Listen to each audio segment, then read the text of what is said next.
बंसी विभूषित करान्नवनीरदाभात् पीताम्बराधरुणबिम्बपदा नरोस्था पूर्णेन्दु सुन्दरमुखारविन्दनेत्रात् कृष्णा परं किमपि तत्त्वमहं न जाने।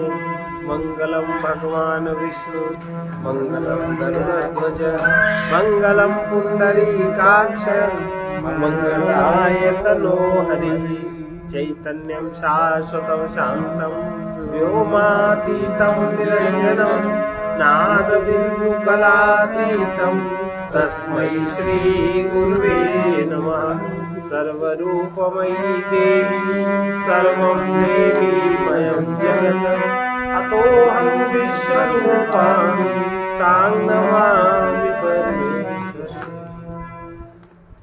प्रश्नोपनिषद का पहला प्रश्न, उसका आखिरी, कि ब्रह्मलोक किसको प्राप्त होता है, ब्रह्मलोक का अधिकारी कौन। तेषामसौ विरजो ब्रह्मलोको नयेषु जीहम् अमृतं नयेषु माया चेति नयेषु जीवम् अमृतं न माया चेति नयेषु जीवममृतं न माया चेति। जिसमें न तो कुटिल जीहम माने कुटिलता,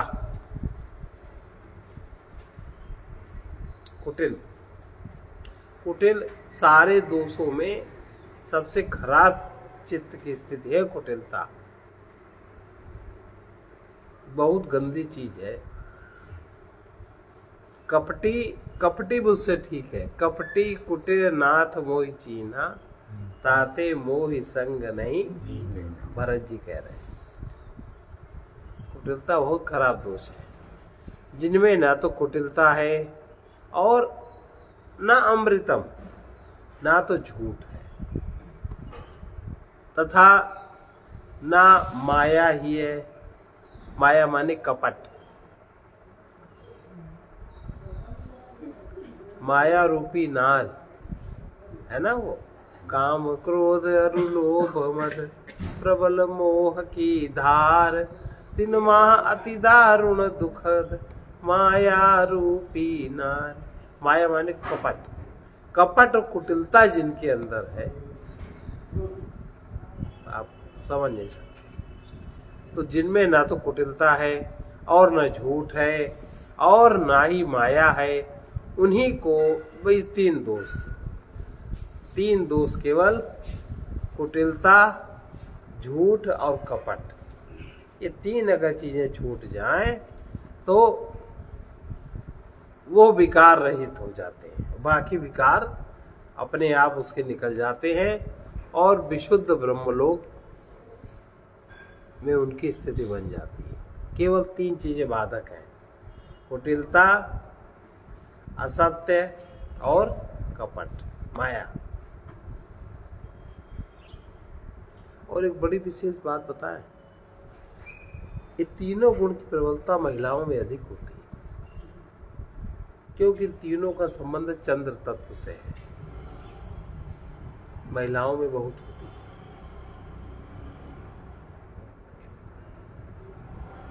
पुरुषों में इनकी वो कम होता है। जिसमें कुटिलता लेश भी नहीं रह गई, जो स्वप्न में भी मिथ्या भाषण नहीं करते और असत्यमय आचरण से वे सदा दूर रहते हैं। असत्य माने बोलना नहीं, असत्य आचरण, उससे कोसों दूर रहते हैं। जिनमें राग द्वेषादि विकारों का, राग द्वेषी कपट है, राग द्वेषादि विकारों का सर्वथा अभाव हो गया है, जो सब प्रकार से छल कपट से शून्य है, उन्हीं को विकार रहित विशुद्ध ब्रह्मलोक मिलता है। जो इनके विपरीत लक्षणों वाले हैं उनको ब्रह्मलोक नहीं मिलता।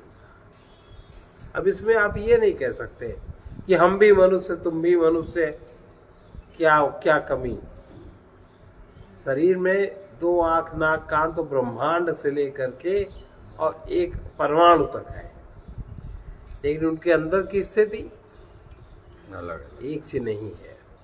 अब ये प्रथम प्रश्न समाप्त हुआ। अब द्वितीय प्रश्न क्या पूछ रहे?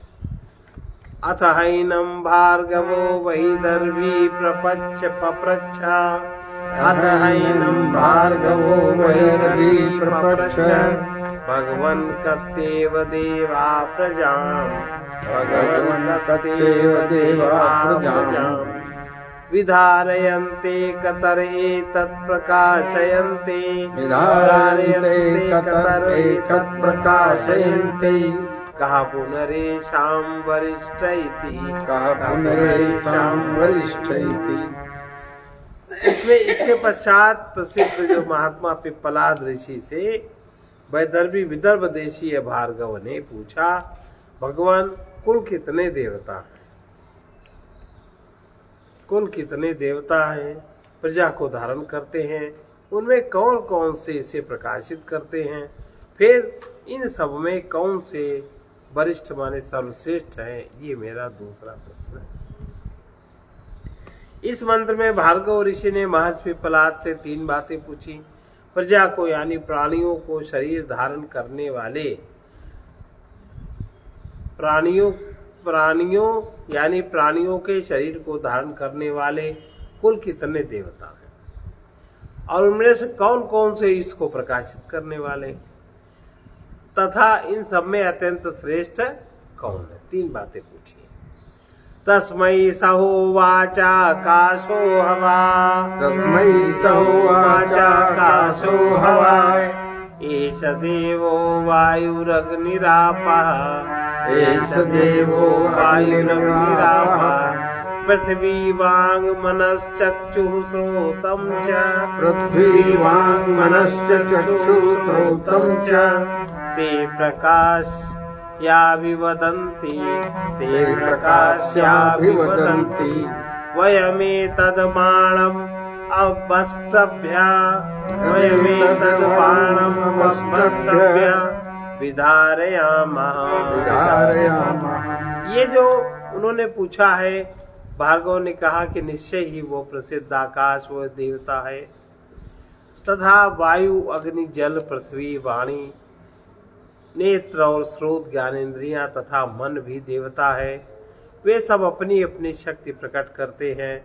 अभिमान पूर्वक कहने लगे, हमने इस शरीर को आश्रय देकर धारण कर रखा है। इस प्रकार भार्गव के पूछने पर महर्षि पिप्पलाद उत्तर देते हैं। यहाँ 2 प्रश्नों का उत्तर एक साथ दे दिया गया है। वे कहते हैं कि सबका आधार तो वैसे तो आकाश रूप देवता ही है, परंतु उससे उत्पन्न होने वाले वायु अग्नि जल और पृथ्वी, ये चारों महाभूत भी शरीर को धारण किए रहते हैं।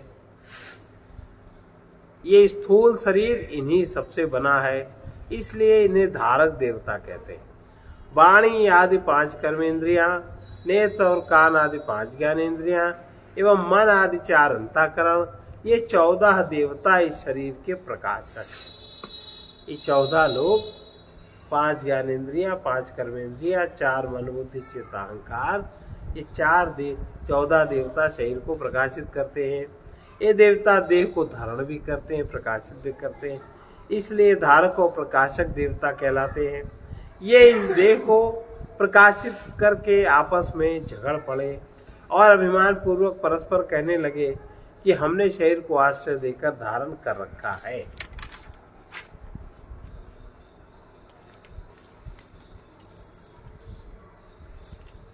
तान् वरिष्ठः प्राणा उवाच मामोहमापद्यथामेवैतत् पंचधात्मानं प्रविभत्यैज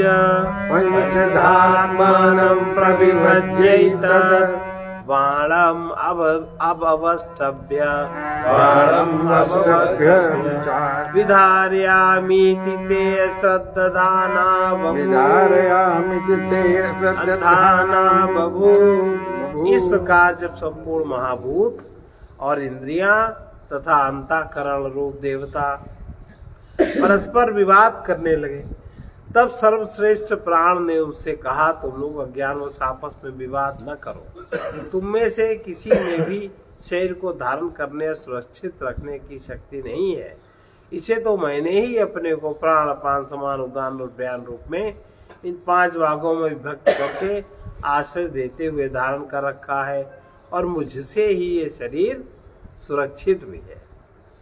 प्राण की यह बात सुनकर भी उन देवताओं ने उन पर विश्वास नहीं किया, वे अविश्वासी ही बने रहे।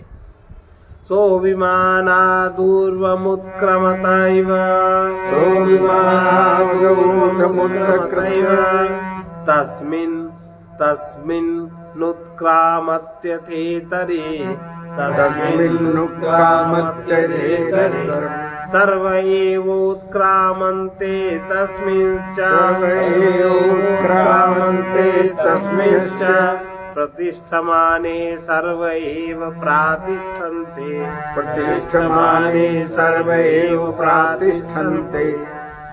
तद्यथा मक्षिका मधुकार राजनमुत्क्रामन्तम्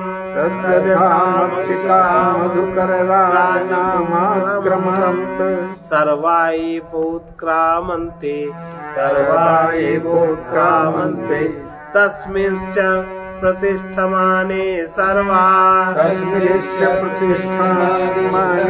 एव प्रातिष्ठन्त एवं वाङ् मनश्चक्षुः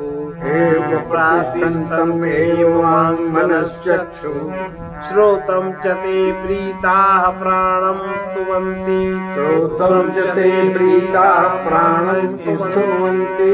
तब उन्होंने अपना प्रभाव दिखलाया। अपना प्रभाव दिखलाकर सावधान करने के लिए वो सर्वश्रेष्ठ प्राण अभिमान में ठेस लगने से मानो रूठकर इस शरीर से बाहर निकलने लगे। वो लोग नहीं माने उनकी बात, तो उनको ठेस लगी। तो उन्होंने क्या सोचा कि वो इस शरीर छोड़कर अभिमान में ठेस लगने से मानो रूठकर शरीर से बाहर निकलने के लिए ऊपर की ओर प्राण उठने लगा। फिर तो सबके सब देवता विवश होकर उसी के साथ बाहर निकलने लगे। कोई भी स्थिर नहीं रह सका। जब वो अपने स्थान पर स्थित हो गया, तब अन्य सब भी स्थित हो गए। जैसे कि मधुमक्खियों का राजा जब अपने स्थान से उड़ता है, तब उसके साथ वहाँ पर सब बैठी हुई सभी मधुमक्खियाँ भी उड़ जाती हैं, और जब वो बैठ जाता है तब अन्य सब भी बैठ जाती हैं। ऐसी दशा इन सब बागादी देवताओं की भी हुई। अंतःकरण की वृत्तियों को भी यह विश्वास हो गया कि हम सब में प्राण ही श्रेष्ठ है। अतः वे सब प्रसन्नता पूर्वक निम्न प्रकार से प्राण की स्तुति करने लगे। प्राण को ही परब्रह्म परमेश्वर का स्वरूप मानकर उपासना करने के लिए उसका सर्वात्म रूप से महत्व बता रहे हैं।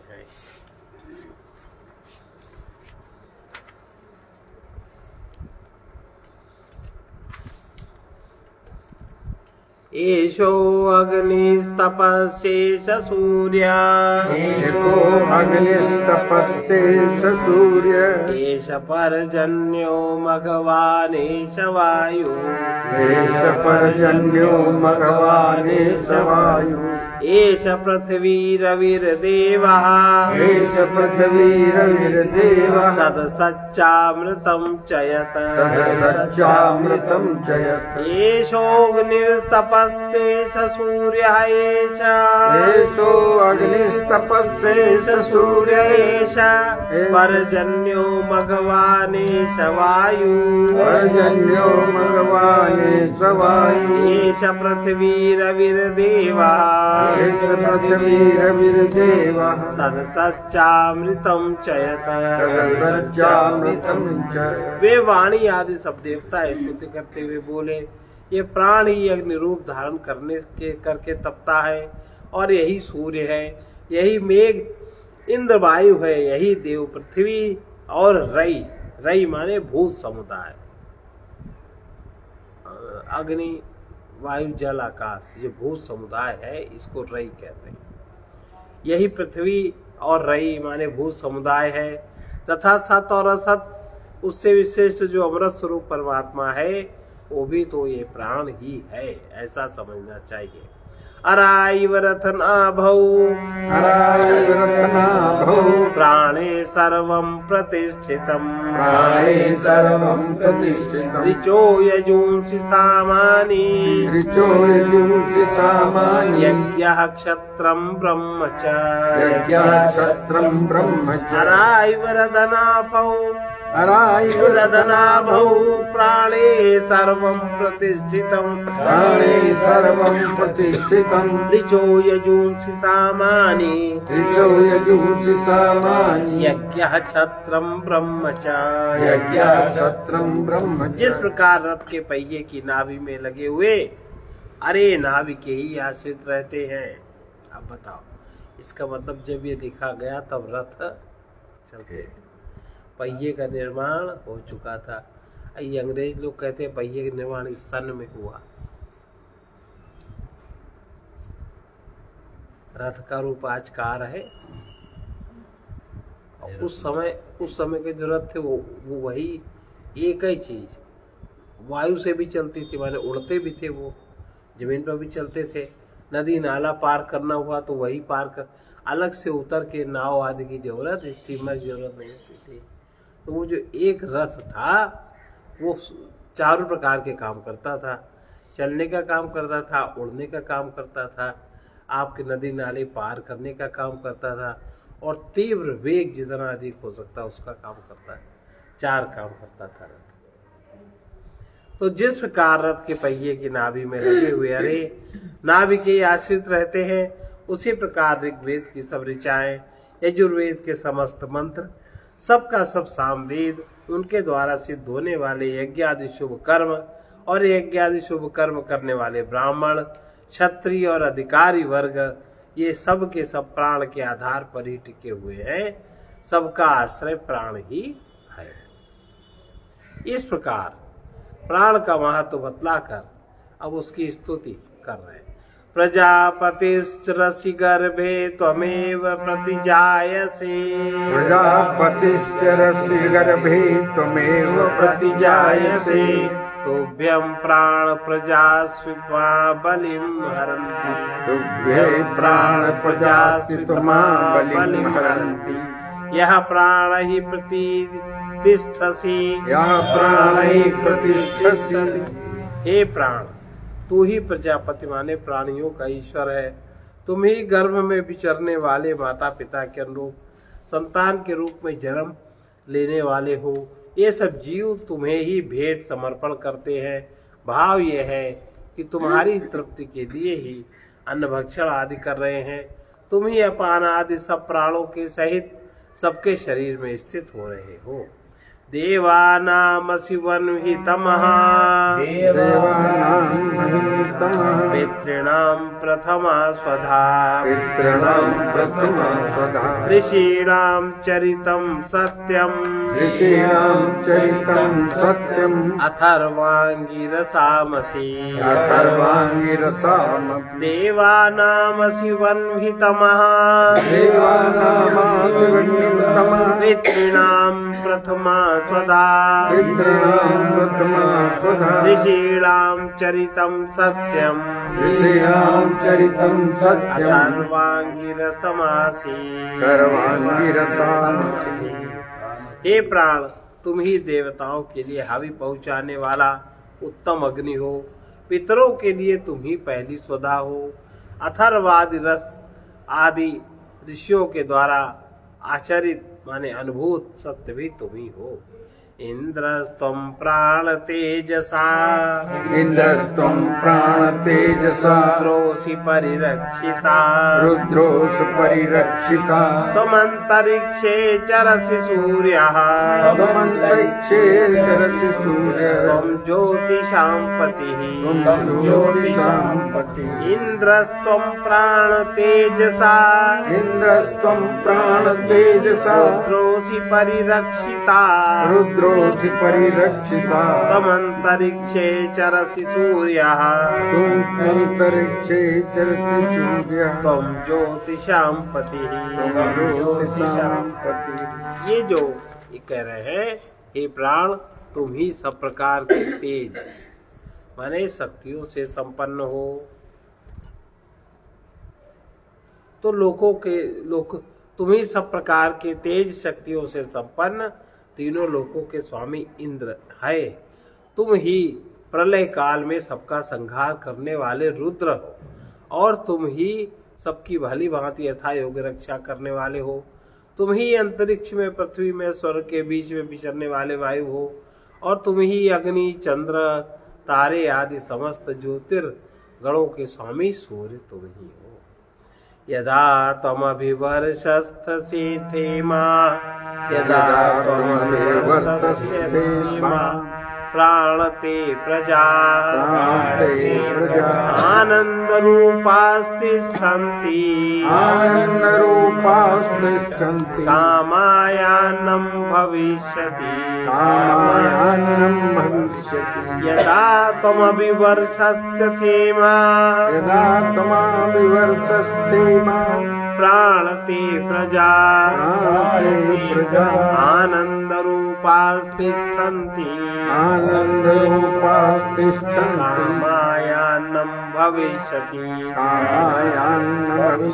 हे प्राण, जब तुम मेघ रूप होकर पृथ्वी लोक में सब ओर वर्षा करता है, तब तेरी यह संपूर्ण प्रजा हम लोगों के जीवन निर्वाह करने के लिए यथेष्ट अन्न उत्पन्न होगा, ऐसी आशा करती हुई आनंद में मगन हो जाती है। व्रात्यस्त्वं प्राणैकर्षिरत्ता विश्वस्य सत्पतिः वयमाद्यस्य दातारः पिता त्वं मातरिश्वना व्रात्यस्त्वं प्राणैकर्षिरत्ता व्रातस्त्वं प्राणैकर्षिरत्ता विश्वस्य सत्पतिः वयमाद्यस्य दातारः त्वं मातरिश्वना। हे प्राण, तू संस्कार रहित होकर भी एकमात्र सर्वश्रेष्ठ ऋषि है। तात्पर्य है कि तू स्वभाव से ही शुद्ध है, अतः तुझे संस्कार द्वारा शुद्ध की कोई आवश्यकता नहीं है। प्रत्युत तू ही सबको पवित्र करने वाला एकमात्र सर्वश्रेष्ठ ऋषि है। हम लोग सब इंद्रियां और मन आदि तेरे लिए नाना प्रकार की भोजन सामग्री अर्पण करने वाले हैं और तू उसे खाने वाला है। तू ही समस्त विश्व का उत्तम स्वामी है। हे आकाशचारी समष्टि वायु रूप प्राण, तू हमारा पिता है, क्योंकि तुझी से हम सबकी उत्पत्ति हुई है। या ते तनुर्वाचि प्रतिष्ठिता या श्रोते या च चक्षुषी या च मनसि संतता शिवां तां कुरु मोत्क्रमी या ते तनुर्वाचि प्रतिष्ठिता या श्रोते या च चक्षुषी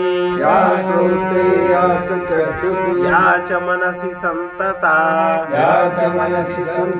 शिवां तां कुरु स्तोत्रमी। ये जो है प्राण, जो तेरा स्वरूप वाली वाणी, श्रोत, चक्षु समस्त इंद्रियों में से मन आदि अंतःकरण की वृत्तियों में जो व्याप्त है, उसे तू कल्याणमय बना ले। अर्थात तुझमें जो हमें सावधान करने के लिए आवेश आया है, उसे शांत कर ले और तू शरीर से उठकर कहीं बाहर न जा। ये हम लोगों की प्रार्थना है। तो ये सब लोग इंद्रियां और मन सब उससे प्रार्थना कर रहे हैं। अब आगे देखो क्या है।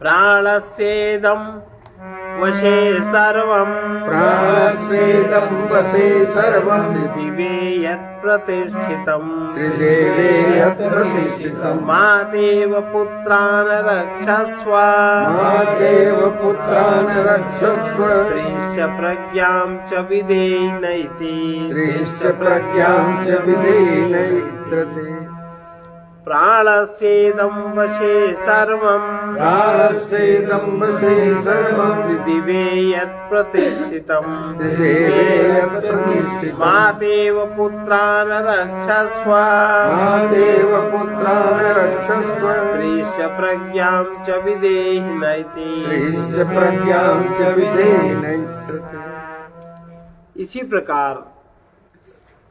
इस प्रकार से उनका दूसरा प्रश्न समाप्त हुआ।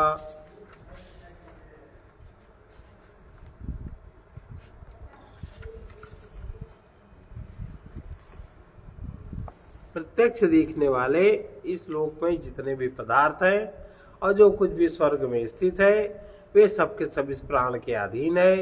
यह सोचकर वे इंद्रियादि देवगण अंत में प्राण से प्रार्थना करते हैं, हे प्राण, जिस प्रकार माता अपने पुत्रों की रक्षा करती है उसी प्रकार तू हमारी रक्षा कर तथा तू हम लोगों को श्री कांति और कार्य करने की शक्ति और प्रज्ञा प्रदान कर। इस प्रकार इस प्रकरण में भार्गव ऋषि द्वारा पूछे हुए 3 प्रश्नों का उत्तर देते हुए महर्षि पिप्पलाद ने यह बात समझाई कि समस्त प्राणियों के शरीरों को अवकाश देकर बाहर और भीतर से धारण करने वाला आकाश तत्व है।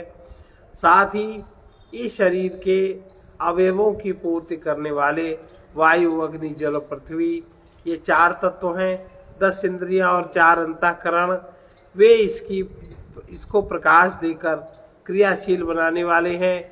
इन सबसे श्रेष्ठ प्राण है, अतएव प्राण ही वास्तव में इस शरीर को धारण करने वाला है। प्राण के बिना शरीर में धारण करने की शक्ति किसी में नहीं है। अन्य सब इंद्रिय आदि में इसी की शक्ति से अनुस्यूत है। इसी की शक्ति पाकर वे शरीर को धारण करते हैं।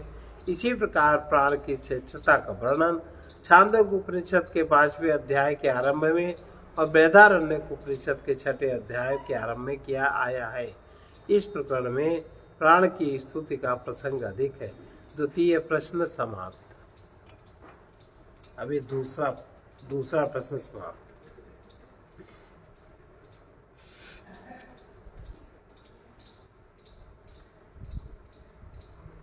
प्राण शरीर में कैसे प्रवेश करता है, जो अब प्रश्न है। अब प्रश्न है कि जिस प्राण की महिमा का वर्णन किया वो प्राण किससे उत्पन्न हुआ, नंबर 1 प्रश्न। दूसरा है वो इस मनुष्य शरीर में कैसे प्रवेश करता है। तीसरा है अपने को विभाजित करके किस प्रकार शरीर में वो स्थिर रहता है। चौथा है शरीर को छोड़कर किसी दूसरे शरीर में जाते समय पहले शरीर से किस प्रकार निकलता है। पांचवा है इस बाह्य 5 भौतिक जगत को किस प्रकार धारण करता है। तथा छठा मन और इंद्रिय आध्यात्मिक आंतरिक जगत को किस प्रकार धारण करता है।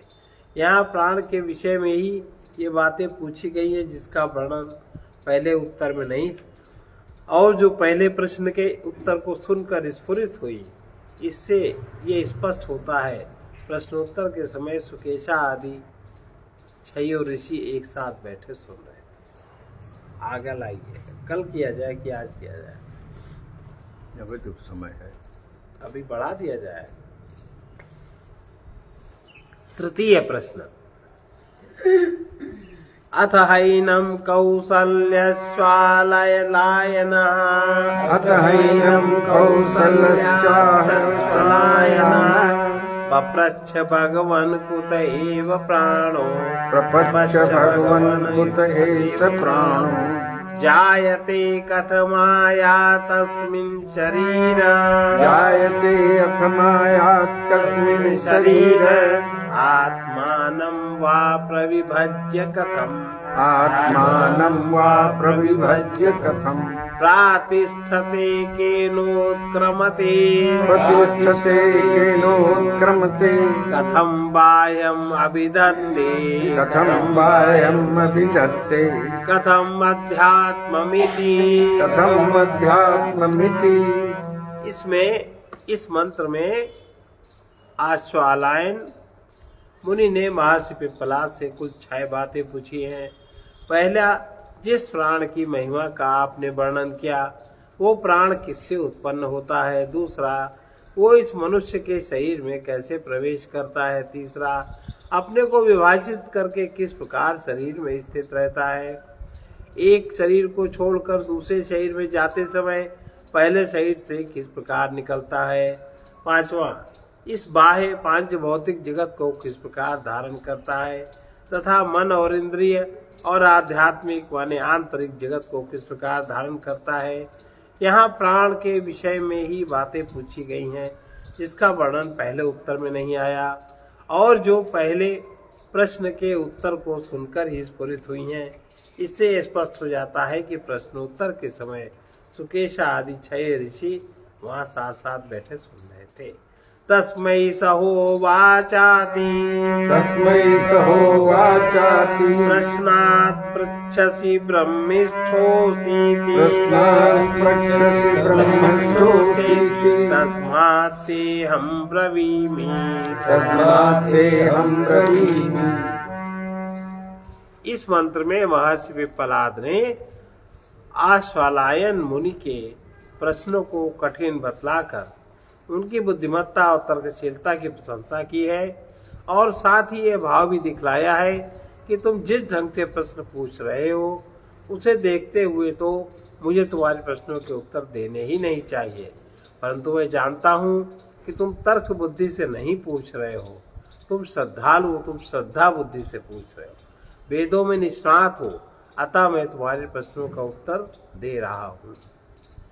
जो तर्क बुद्धि से प्रश्न करे कभी इस तरह के उसको उत्तर नहीं देने चाहिए आध्यात्मिक प्रश्न, क्योंकि तर्क में पूछे जाने वाले प्रश्नों का उत्तर आध्यात्म में नहीं है। तर्क बुद्धि की निम्न अवस्था है और वो है बुद्धि के पार, तो तर्क बुद्धि वाला समझ ही नहीं पाएगा। आत्मनेश प्राणो जायते आत्मनेश प्राणो जायते यथैषा पुरुषे छायै तस्मिन्नेत तस्मिन्नेत दाततं मनोकृतेनायात् दाततं मनोकृतेनायात् यस्मिन् शरीरे। यहाँ महर्षि पिप्पलाद ने क्रम से आश्वालायन ऋषि के 2 प्रश्नों का उत्तर दिया है। पहले प्रश्न का उत्तर तो यह है जिसका प्रक्रम चल रहा है वो सर्वश्रेष्ठ प्राण परमात्मा से उत्पन्न हुआ, वो परब्रह्म परमेश्वर ही इसका उपादान कारण है और वही इसकी रचना करने वाला है। अतः इसकी स्थिति उस सर्वात्मा महेश्वर के अधीन उसी के आश्रित है। ठीक उसी प्रकार जैसे किसी मनुष्य की छाया मनुष्य के अधीन होती है। दूसरे प्रश्न का उत्तर यह है मन द्वारा किए हुए संकल्प से वो शरीर में प्रवेश करता है। मन जब संकल्प करता है किसी शरीर में प्रवेश करने का तब प्राण शरीर में प्रवेश करता है, और अगर मन संकल्प नहीं करता तो प्राण प्रवेश नहीं करता। ये दूसरे प्रश्न का उत्तर है कि मन द्वारा किए हुए संकल्प से वो शरीर में प्रवेश करता है। भाव ये है मरते समय प्राणी के मन में उसके कर्मानुसार जैसा संकल्प होता है, मरते समय जो संकल्प है उसने जिस तरह के कर्म किए हैं वही उसका भाव बनता है आखिरी में, और उसी से वो बचाव की प्रार्थना करता है जिस वृत्ति में रहा। जैसे किसी को स्त्री आदि से मोह है तो स्त्री आदि की ओर टकटकी लगा के देखता है, पुत्र से मोह है पुत्र में देखता है। तो कोई जिस वृत्ति में जिंदगी भर जिया है जो और उसके अनुसार उसने जैसे भी कर्म किए हैं उसी प्रकार का उसका मन का संकल्प होता है, उसी प्रकार का उसका मन का संकल्प होता है। और फिर वो उसी प्रकार के शरीर को चुनता है और उसी में प्रवेश करता है। इसलिए मन को हमेशा बहुत ही सत्य भाव में लगाए रखना चाहिए। कर्म भी बढ़िया करना चाहिए। कर्म से 3 चीजें तो कुटिलता, असत्य और राग द्वेष और छल कपट, ये व्यवहार में चीजों का प्रयोग नहीं करना चाहिए। तो अपने सामान्य मन के द्वारा नहीं, दूसरे प्रश्न का उत्तर यह है कि मन द्वारा किए हुए संकल्प से वो शरीर में प्रवेश करता है। भाव यह है कि मरते समय प्राणी के मन में उसके कर्मानुसार जैसा भी संकल्प होता है उसे वैसा ही शरीर मिलता है, वो उसी शरीर में प्रवेश करता है जैसा। और मन का संकल्प तो वृत्ति के अनुसार होगा। मन में वो वृत्ति होएगी, वो उसी जिस तरह की वृत्ति है और उस वृत्ति का जो आकार है वो वृत्ति उसी शरीर से जुड़ जाएगी। आकार अगर नहीं है वृत्ति का तब थोड़ी जुड़ेगी। जो वृत्ति है उस समय होश तो होता नहीं है। जो वृत्ति मन में बनी है वो वृत्ति वही आकार ढूंढ लेती है, वो उसी आकार से अपने को प्रवेश कर जाती है, उसे वैसा ही शरीर मिलता है। अतः प्राणों का शरीर में प्रवेश करके प्रवेश मन के संकल्प से ही होता है। अब अश्वालय के तीसरे प्रश्न का उत्तर विस्तार पूर्वक आरंभ किया जाता है।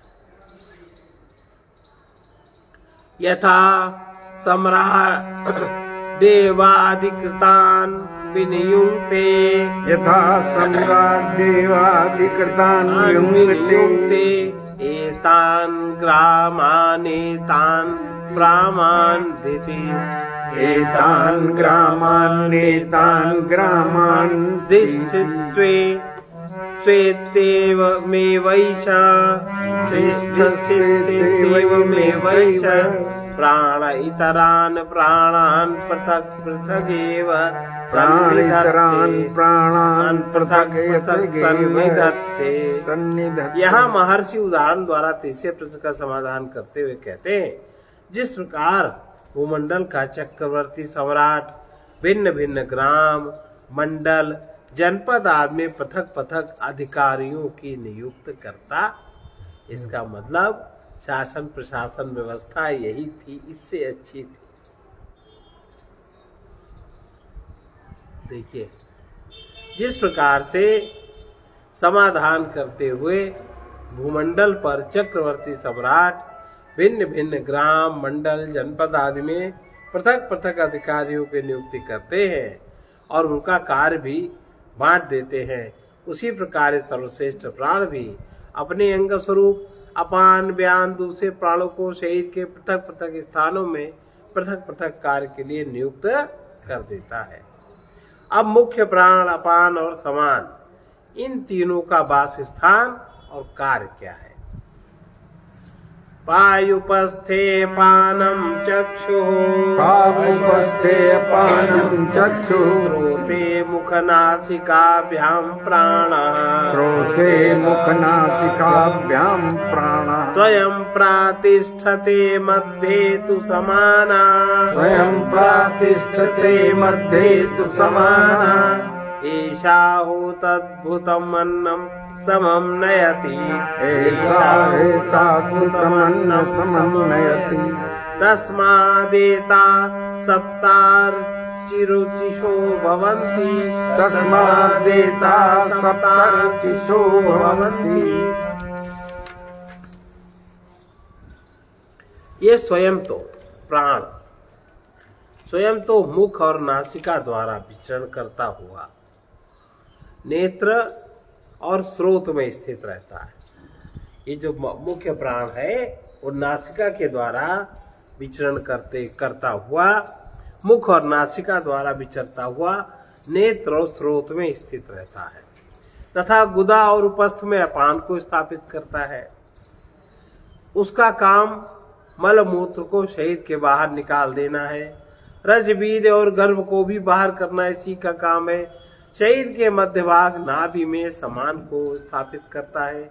ये समान वायु को ही प्राण रूप में अग्नि में हवन किए हुए उदर में डाले हुए अन्न को अर्थात उसी के सार को संपूर्ण शरीर के अंग प्रत्यंगों में यथा योग्य संभाव से पहुंचाता है। उस अन्न के सारभूत रस से ही इस शरीर में 7 ज्वालाएं अर्थात समस्त विषयों को प्रकाशित करने वाले 2 नेत्र, 2 कान, 2 नासिकाएं और 1 मुख रचना है। ये 7 द्वार उसी रस से पुष्ट होकर ये अपना अपना कार्य करने में समर्थ होते हैं। अब बयान की गति, बयान क्या करता है? हृदयेश आत्मा अत्रैतदेकशतम् यदृहस्येष आत्मा अत्रैतदेकशतम् नाडीनां तासां शतम् नाडीनां तासां शतम् शतमेकैकस्यां द्वासप्ततिः शतमेकैकस्यां द्वासप्ततिः प्रतिशाखा नाडी शास्त्राणि भवन्त्यासु व्यानश्चरति प्रतिशाखा नाडी शास्त्राणि भवन्त्यासु व्यानश्चरति। अब ये व्यान इस शरीर में जो हृदय प्रदेश है, जो जीवात्मा का निवास स्थान है, उसमें 100 मूलभूत नाड़ियां हैं। उसमें 100 मूलभूत नाड़ियां हैं। उनमें से प्रत्येक नाड़ी की 100 शाखा नाड़ियां हैं। 100 नाड़ियां मुख्य हैं और 100 की 100 शाखा नाड़ियां हैं। और प्रत्येक शाखा नाड़ी की 72,000 प्रति शाखा नाड़ियां हैं। ये है शरीर में जाल। इस प्रकार इस शरीर में कुल 72 करोड़ नाड़ियां हैं। इन सब में व्यान वायु विचरण करता है। फिर से सुनिए संख्या। इस शरीर में जो हृदय प्रदेश है, जो जीवात्मा का निवास स्थान है, उसमें 100 मूलभूत नाड़ियां, मूल नाड़ी 100, और उनमें से प्रत्येक नाड़ी की 100 शाखा नाड़ियां हैं। प्रत्येक की 100 और प्रत्येक शाखा नाड़ी की 72,000 प्रति शाखा नाड़ियां। पहले 100 फिर 72,000 प्रति शाखा नाड़ियां हैं। इस प्रकार इस शरीर में कुल 72 करोड़ नाड़ियां हैं। इन सब में व्यान वायु विचरण करता है। अब बताओ शरीर में काम कौन कर पाएगा?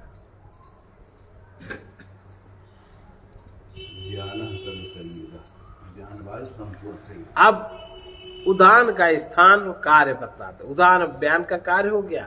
उदान वायु का क्या कार्य है, उसका क्या स्थान है, साथ ही आश्वलायन के चौथे प्रश्न का उत्तर भी देंगे। अथैकोर्ध्वम् उदानः पुण्येन पुण्यं लोकं नयति पापेन पापम् उभाभ्यामेव मनुष्यलोकम्। इसको फिर से पढ़े। अथैकयोर्ध्वम् उदानः पुण्येन पुण्यं लोकं नयति पुण्येन पुण्यं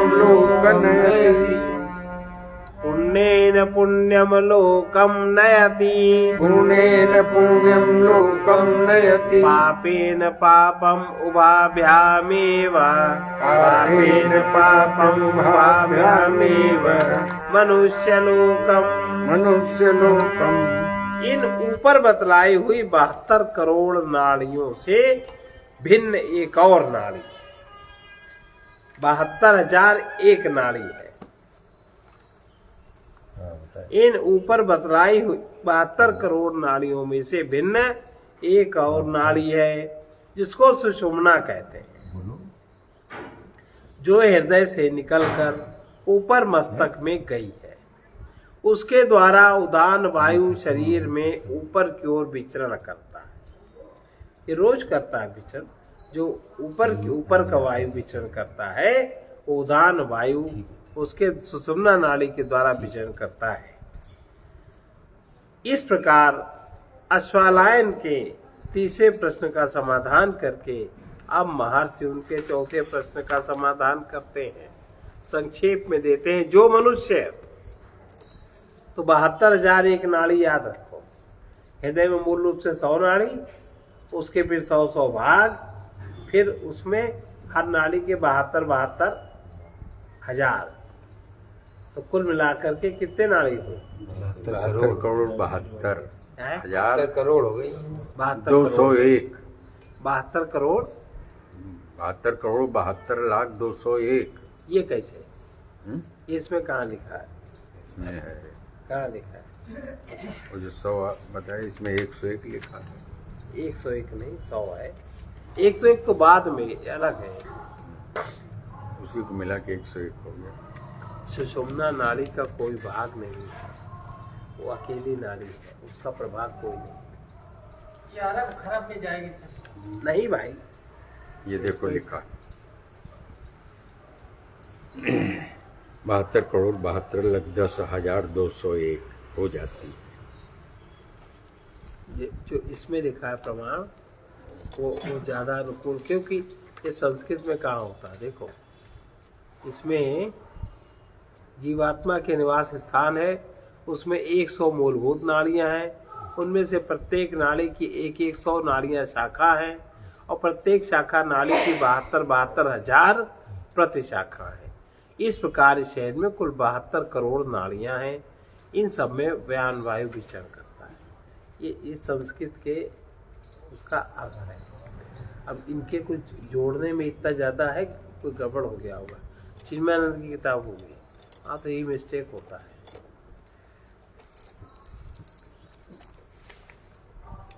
अब जो मनुष्य पुण्यशील होता है, पुण्यशील किसको? एक तो पुण्यवान कहते हैं, जो पुण्य कर्म करता है, और जिस पुण्यशील उसको कहते हैं जिसके अंतःकरण से लेके शरीर के कर्म तक पुण्य का प्रवाह चलता है। माने जो विचार करके वृत्ति के अनुसार विचार करके फिर मन के अनुसार फिर इंद्रियों के अनुसार वैसा करता ही रहता है, वो होता है पुण्यशील। पुण्यशील व्यक्ति की पुण्यता कभी भंग नहीं होती। ऐसा पुण्यशील मनुष्य दुर्लभ है। जो मनुष्य पुण्यशील होता है, जिसके शुभ कर्मों के भोग उदय हो जाते हैं, मतलब पीछे पुण्य करता है तभी तो उसके भोग उदय हुए पुण्य के, और आगे ही पुण्य कर रहा है, उसे यह उदान वायु ही अन्य सब प्राण और इंद्रियों के सहित वर्तमान शरीर से निकालकर पुण्य लोकों में अर्थात स्वर्ग आदि लोकों में ले जाता है, हो जाता है।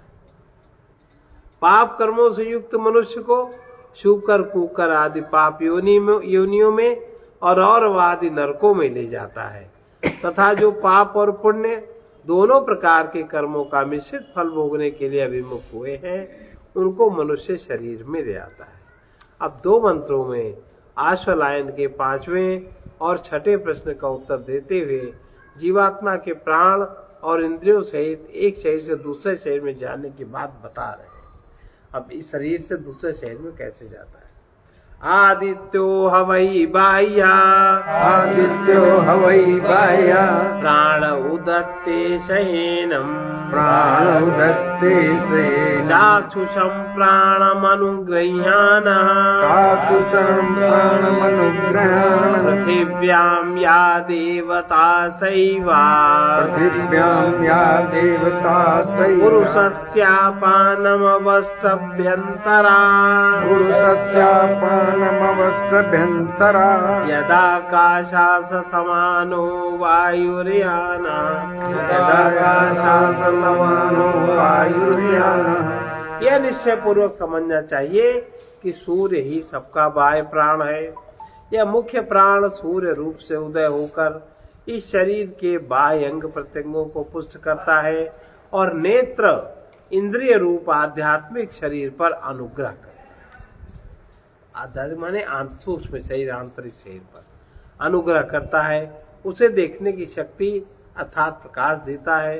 पृथ्वी में जो देवता आदि अपान वायु की शक्ति है वो मनुष्य के भीतर रहने वाले अपान वायु को आश्रय देती है, टिकाए रखती है।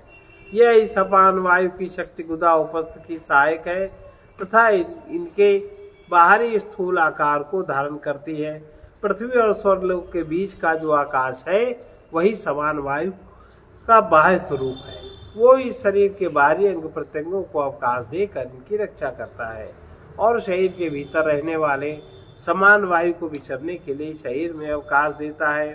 इसकी सहायता से स्रोत इंद्रिय शब्द सुन सकती है। आकाश में विचरने वाला प्रत्यक्ष वायु ही ज्ञान का बाह्य स्वरूप है। यह इस शरीर के बाहरी अंग प्रत्यंग की को चेष्टाशील करता है और शांति प्रदान करता है। भीतरी व्यान वायु को नाड़ियों में संचारित करके त्वचा इंद्रिय को स्पर्श करने का ज्ञान कराने में ये सहायक होता है। तेजो हवै उदानस्तस्माद्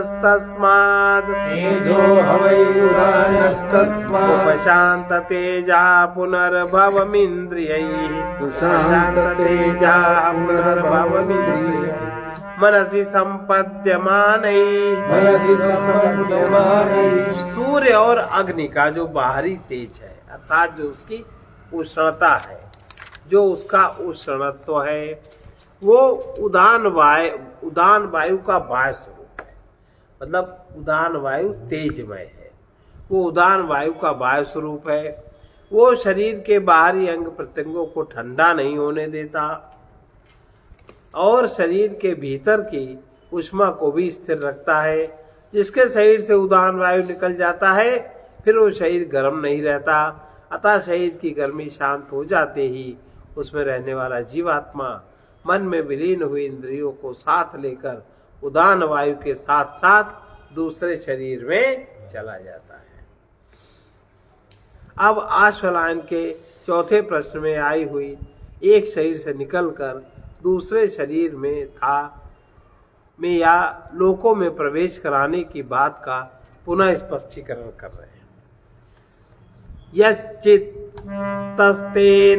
प्राणमायाति प्राणस्तेजसा युक्ता सात्मना यथा संकल्पितम् लोकम नयति। मरते समय इस आत्मा का जैसा संकल्प होता है जीवात्मा का,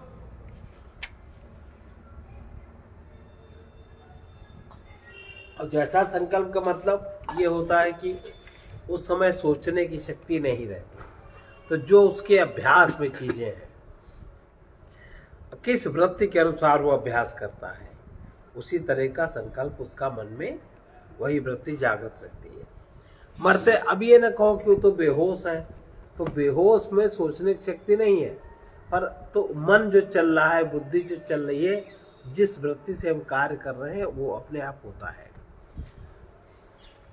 मरते समय इस आत्मा का जैसा संकल्प होता है, अब ऐसे कहते हैं मरते समय राम राम कहो, उसने राम नाम का महत्व तो नहीं समझा और तो उसके खाली भी मुंह से नहीं वो कह पाएगा।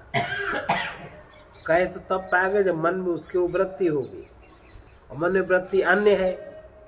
अब बेहोश हो गया, अंदर क्या हो रहा है बाहर वाले को तो पता नहीं लगता, पर अंदर से इस तरह की क्रियाएं होती है।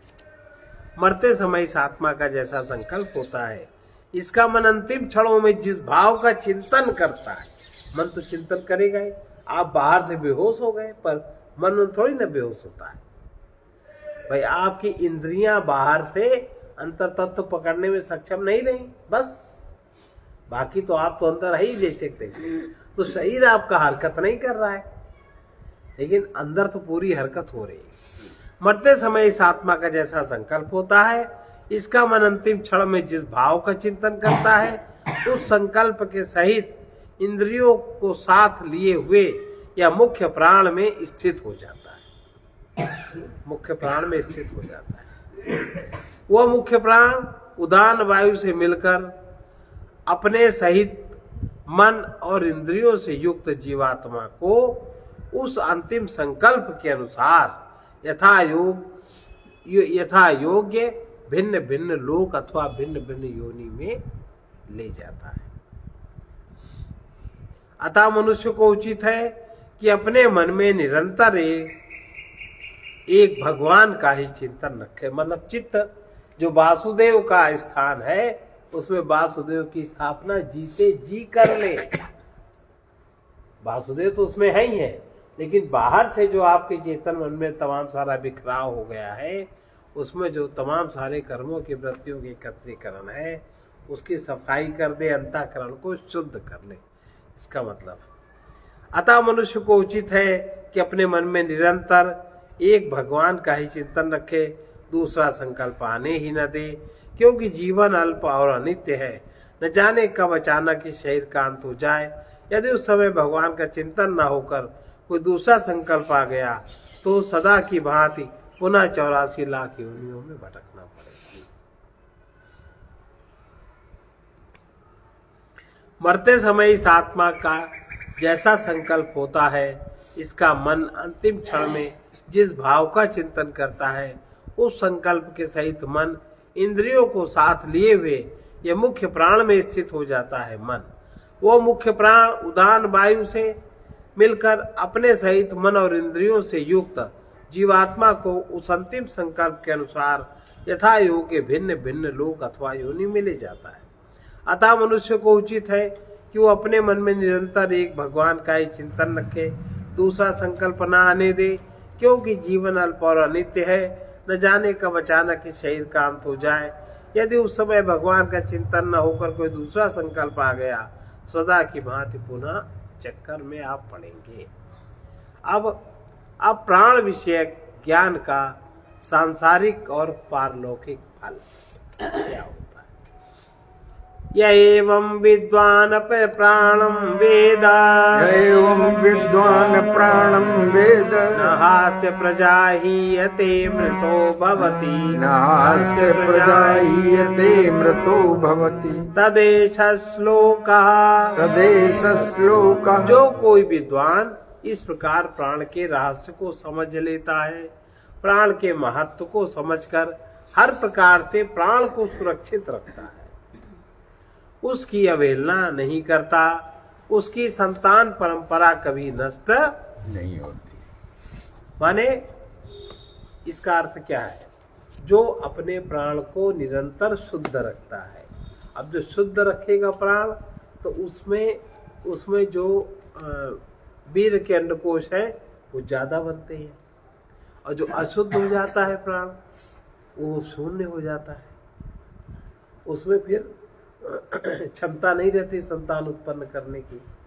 इसलिए जो उसको सुरक्षित रखता है, उसकी संतान परंपरा, उसकी अवहेलना नहीं करता, उसकी संतान परंपरा कभी नष्ट नहीं होती, क्योंकि उसका वीर, वही बात आ गई, उसका वीर अमोघ और अद्भुत शक्ति संपन्न हो जाता है। और वो यदि उसके आध्यात्मिक रहस्य को समझकर अपने जीवन को सार्थक बना लेता है, एक क्षण भी भगवान के चिंतन से शून्य नहीं रहने देता, कोई वृत्ति नहीं आने देता, तो सदा के लिए अमर हो जाता है, अर्थात जन्म मरण संसार से मुक्त हो जाता है। इस विषय पर निम्नलिखित ऋचा है।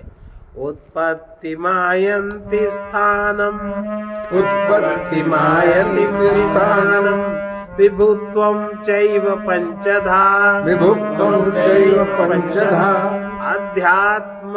अध्यात्मं चैव प्राणस्य विज्ञायामृतम्, अध्यात्मं चैव प्राणस्य विज्ञायामृतम्, अश्नुते विज्ञायामृतम् अश्नुते इति, अश्नुते विज्ञायामृतम् अश्नुते इति।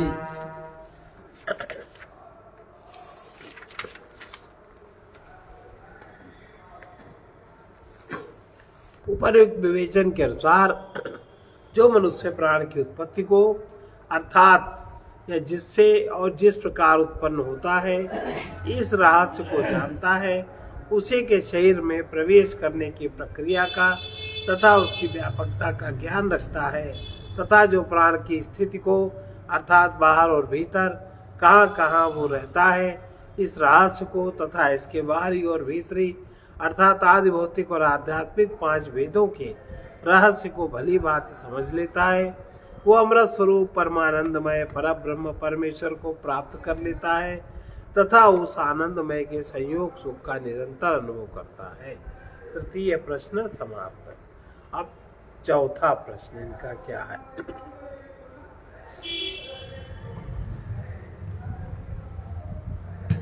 अब इसमें है कि निद्रा के समय मनुष्य शरीर में रहने वाले, ये हम लोग कल सुनेंगे, ये थोड़ा दूसरे प्रकार का है।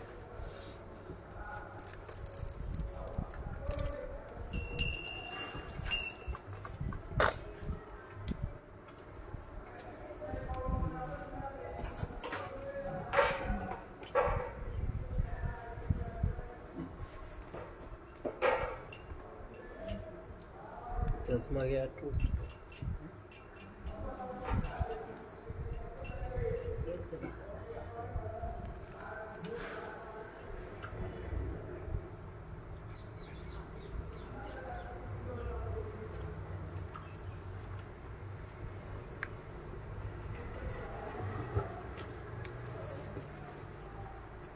अभी जो यमदूत कहे जाते हैं ना, ये चित्त की अपनी ही वृत्तियां हैं। जब मन जब खींचता है उनको, तो वृत्तियों के आकार विभिन्न रूप से अच्छे बुरे दिखाई पड़ते हैं। उसमें जीव मन से भी अलग होता है, वो इसको बड़ा भयाक्रांत करते हैं।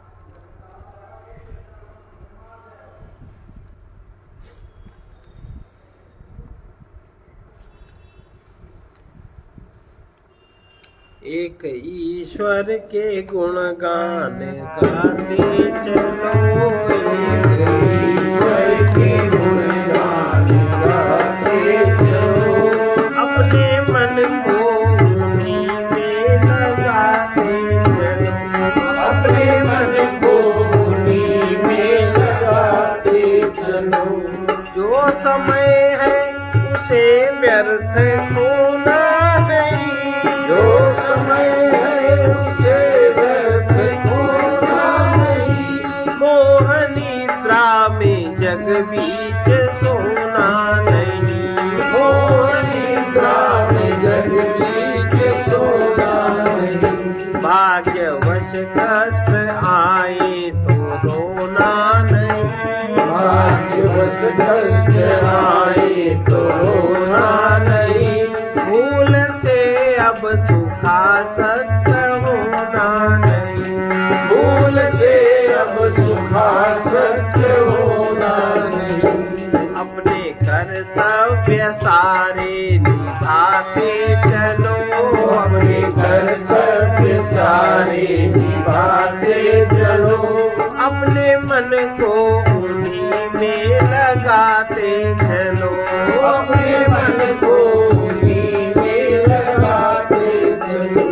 कभी को विचार अंतर में नाओ नहीं, कभी को विचार अंतर में नाओ नहीं, भूल कर भी कुसंगति में जाओ नहीं, भूल कर भी कुसंगति में जाओ नहीं, किसी की वस्तु में मन लुभाओ नहीं, किसी की वस्तु में मन लुभाओ नहीं, किसी के चित्त को तुम दुखाओ नहीं, किसी के चित्त को भी दुखाओ नहीं, किसी के चित्त को तुम दुखाओ नहीं, किसी के चित्त को तुम दुखाओ नहीं, मान माया के छुड़ाते चलो, मान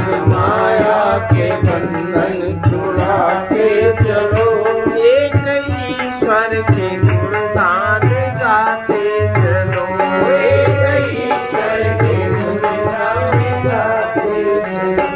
पुण्य के लिए तुम पूर्ण दानी बनो, पुण्य के लिए तुम पूर्ण दानी बनो, गुरु कृपा के लिए निरभिमानी बनो, गुरु कृपा के लिए निरभिमानी बनो।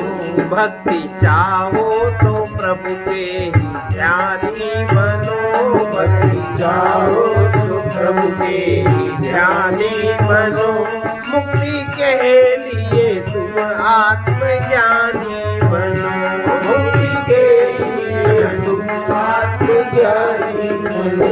त्याग अनुराग उर में बढ़ाते चलो, त्याग अनुराग उनमें बढ़ाते चलो, अपने कर्तव्य सारे निभाते चलो, अपने कर्तव्य सारे निभाते चलो, मान माया के बंधन छुड़ाते चलो, मान माया के बंधन छुड़ाते चलो, त्याग अनुराग उनमें बढ़ाते चलो, त्याग अनुराग उनमें बढ़ाते चलो।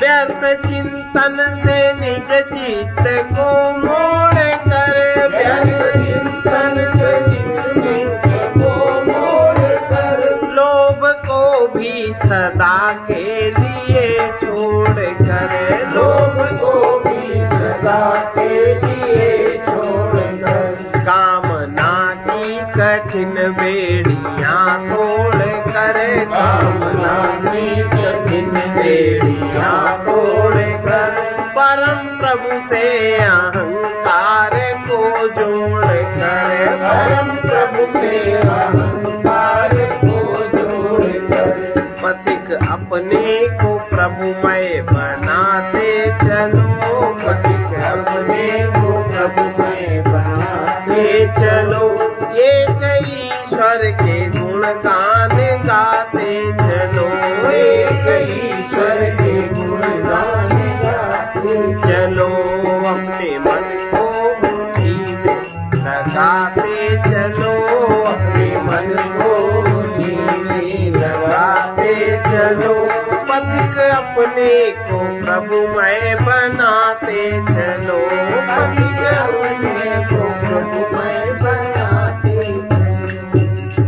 मुक्त होना है तो देह के स्वामी को जान लो, भक्त होना है तो संसार के स्वामी को जान लो। विवेक ही मनुष्य को सत्य तक ले जाता है, सत्य ही परमात्मा है, निराश्रय चित्त अनायास ही परमात्मा का आश्रय पा जाता है। इंद्रिय दृष्टि से जो सुखद और सत्य प्रतीत होता है, बुद्धि दृष्टि से वही दुखद असत्य दिखता है। मानो वही है जो बुद्धि दृष्टि से जगत दृश्य को देखने सीख ले। सर्वे भवन्तु सुखिनः, सर्वे सन्तु निरामयाः, सर्वे भद्राणि पश्यन्तु मा कश्चित् दुःखभाग् भवेत्। कृष्णाय वासुदेवाय हरे परमात्मने प्रणतक्लेशनाशाय गोविन्दाय नमो नमः। उग्रवीर महाविष्णु ज्वलन्तं सर्वतोमुखं नृसिंहं भीषणं भद्रं मृत्योर्नमाम्यहम्। ॐ रौं जूं सः ॐ भूर्भुवः स्वः त्र्यम्बकं यजामहे सुगन्धिं पुष्टिवर्धनम् उर्वारुकमिव बन्धनात् मृत्योरमुक्षीयमामृतात्। ॐ स्वा ॐ भुवः भूः ॐ सा रौं जूं ॐ असतो मा सद्गमय तमसो मा ज्योतिर्गमय मृत्योर्मा मृतंगमय ओम पूर्णमदः पूर्णमिदं पूर्णात् पूर्णमुदच्यते पूर्णस्य पूर्णमादाय पूर्णमेवावशिष्यते। ओम शांति शांति शांति।